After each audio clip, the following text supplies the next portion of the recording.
Real quickly before we jump into the video, I want to let you guys know something we're doing over on my Twitter. I know we just did a little giveaway of an Elgato, but this time we're actually doing something that I had some leftover goodies from the actual reveal event. So if you guys want to check that out, I'm giving away a few things from that being a poster, a t-shirt, a keychain, and a rally towel. If you guys want to check that out, link is in the description below to the tweet. All you have to do is retweet and follow to enter, and I'll be picking the winner at the end of the week. I ended up getting 2 of each, so honestly, I don't need double of everything, so I figured I'd give away some stuff to anybody that was interested. So that link is again in the description below to the tweet if you guys want to go check that out. But that said, let's jump into the regularly scheduled content. So the past couple of days, we've talked a lot about Black Ops 4, and we're going to be continuing everything with the coverage here and giving you guys more stuff you need to know. There's so much truly to talk about with Black Ops 4, both new things coming, some things returning, some things you need to know about. So we're gonna be continuing the coverage here the next couple of days. We're probably gonna be throwing back in a few Call of Duty World War II things, getting back in the swing of that, into the regular schedule and everything within this year's content cycle, but maybe double uploading so that we can end up getting everything kind of going back to normal, but also still giving you that Black Ops 4 content as well. But the one thing that we really don't have that much of an idea with, despite everything that happened at the reveal, despite with all the news and media outlets covering the game religiously, despite myself and other YouTubers covering the game a ton, the one thing that we still don't know a lot about is DLC and the DLC model moving forward within Black Ops 4. And so that's what I want to talk about here with this today. I want to give you guys the relative information, some rumors that are going around right now, and what it could mean for the DLC model within Black Ops 4 in the upcoming year of late 2018 into 2019, and maybe even further into the future of Call of Duty. Maybe the Season Pass is no more, maybe the DLC model that we have at the very moment is absolutely meaningless and something that we will never see again, and this is completely taking that forget what you know to another level and relating that back to how we get content dropped to us within Call of Duty. So today, let's talk a little bit about that. So first things first, let's start it all the way back at the actual reveal. Whenever we got everything teased to us initially, showcased for the very first time to the world about Black Ops 4. During his portion of the keynote, Dan Bunting said that they'd be doing DLC differently. And when we take a look at that moment, it didn't really seem like anything too big or too major of an announcement. It seemed like, of course, the cookie cutter answers we ended up getting as to how the year would go. Make it seem very optimistic, add some intrigue to maybe it being different, but right now, we've not seen anything for a season pass anywhere. And I mean anywhere. If you take a look at any of the trailers that we ended up getting for both multiplayer, the zombie stuff for Blackout, all of that of course had the Black Ops 4 logo, the Treyarch stuff, all that, but we did not get that iconic voice telling us to get the season pass or anything like that. None of those trailers have any of that. Now, it's also interesting to me that we have not seen anything in terms of collector's editions or any other edition outside of just the standard edition of Black Ops 4. Granted, there was one that was leaked by EB Games that would be an EB Games specific specialist edition in which it gave us a little minifigure, a steelbook case, some digital content, some COD points in the actual game, that kind of stuff, which is, of course, relatively in line with what each individual retailer ends up doing for some capacity. So that is something that we saw, but apparently we're going to be seeing more additions announced at E3, so we'll know more very soon. E3 is only a couple of weeks away. It starts on June 12th, if I'm not mistaken, but that's something that right now we don't have anything that really would confirm nor deny this inclusion or exclusion of the Season Pass. But one thing that I will say is that if they are doing it differently, the Season Pass might be the first thing up on the chopping block, because the Season Pass, as of recently, has been relatively useless. DLC holders used to be able to get things like the Peacekeeper and Black Ops 2 for free, and albeit Infinite Warfare actually did a very solid job of adding base weapons in for free with the Season Pass, then they had it, of course, you could unlock them via challenges, and then the weapon variants were available in supply drops, so you didn't lose all that money in the grand scheme of things like that from a business perspective, but it did give players free access to those weapons that everybody really wanted, and of course, if you had the Season Pass, well, it gave you a reason to have it. But up until that point, and even now in World War II, of course, you ended up getting Carrington, yes, as a Season Pass map, but I never see that played. Winter Carrington is, of course, free for everybody, and realistically, it's just not something that may hold as much gravity as what it used to. So as of recently, maybe once again, excluding Infinite Warfare, because they did do something with that, a lot of what it really came down to with the Season Pass was that of just saving a couple of bucks by paying for the DLC maps up front, instead of getting each individual map pack individually and on its own.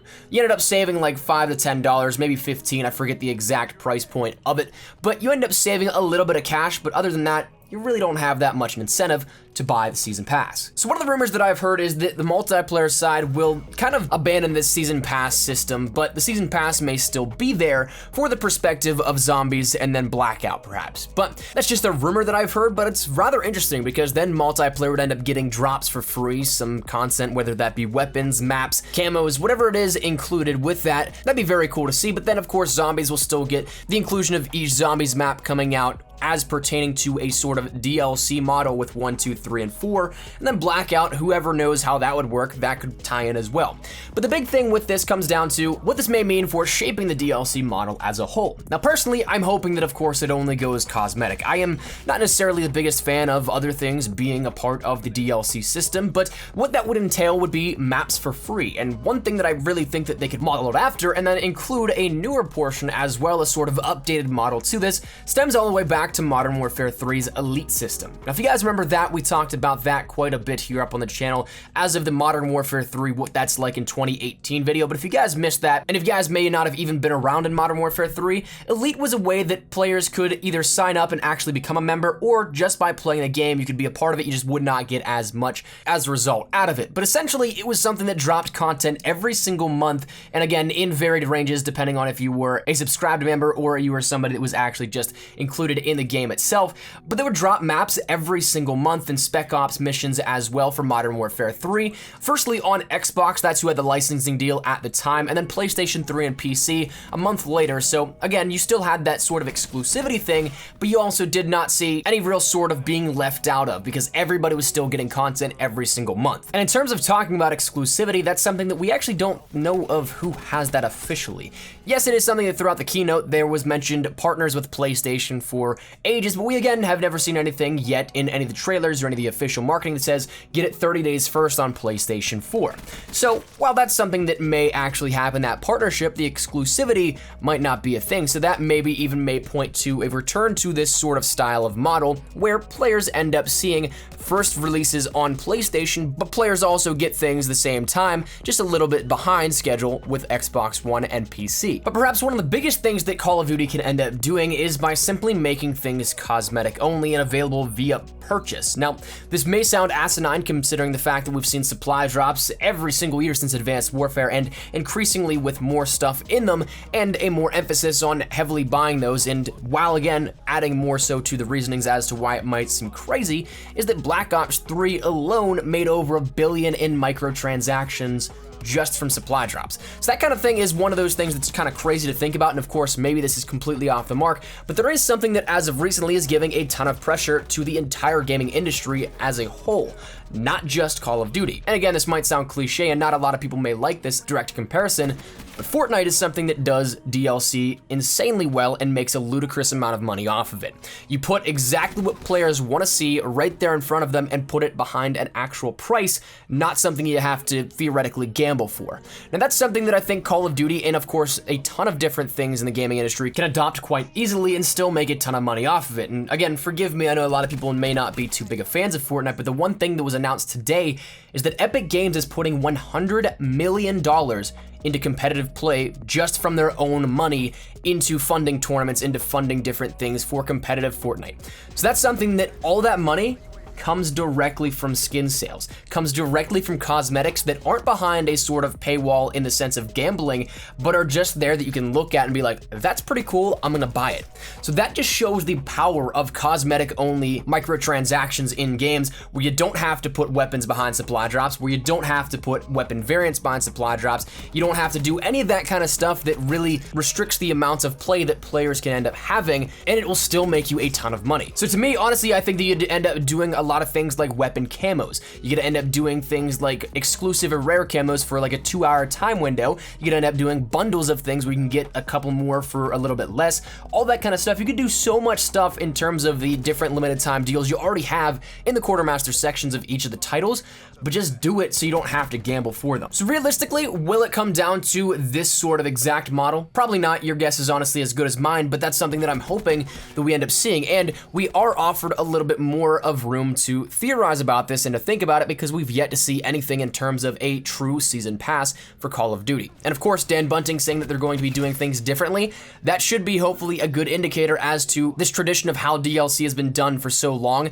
It should be a good indicator that it is changed up. Now, one thing that of course I really hope that it does follow the Modern Warfare 3 Elite model is because, well, constant flows of content keeps players engaged. That's the one thing that even with World War II, it's getting better, but it is something that still has its periods of time where it just is incredibly dry. We have events, yes, that spice things up a little bit and give us a couple of weeks of advantages of having to want to try and grind the game out again, but after that, well, there's not all that much new because we have to wait for a new DLC, we have to wait for a new event to start up. So those 3 to 4 weeks or so or whatever, a lot of people end up losing interest. So if you can end up creating a model that will keep players engaged and wanting to come back on a regular basis with enough content spread throughout, maybe even on a weekly basis, something like that, where you have new weapon drops every month, but they're released weekly, so you have maybe 4 weapons a week and 1 a week, that'd be really cool and keep players coming back for every single one of those. But I guess Black Ops 4 has a unique opportunity that a lot of the titles in recent years have not had. So that's something definitely to look forward to, and I guess as we once again start to get more stuff coming out, probably around the E3 timeframe, we'll have more information on it. But for now, again, your guess is as good as mine, and I'd love to hear your guesses down there in the comment section down below.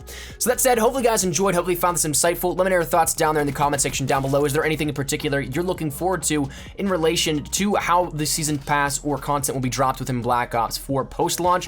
Whatever it may be, feel free to let me know your thoughts down there in the comment section down below. But hopefully you guys enjoyed. If you guys did, make sure you drop a like down below. And of course, if you guys are new to the channel, make sure you guys subscribe so you don't miss a single thing regarding Black Ops 4. We're gonna have a World War II video going live later tonight as well, so subscribe if you guys are new and don't want to miss any of that. If you guys want to follow me over on Twitter, once again, that link is in the description below, as is my Instagram if you guys want to follow over there.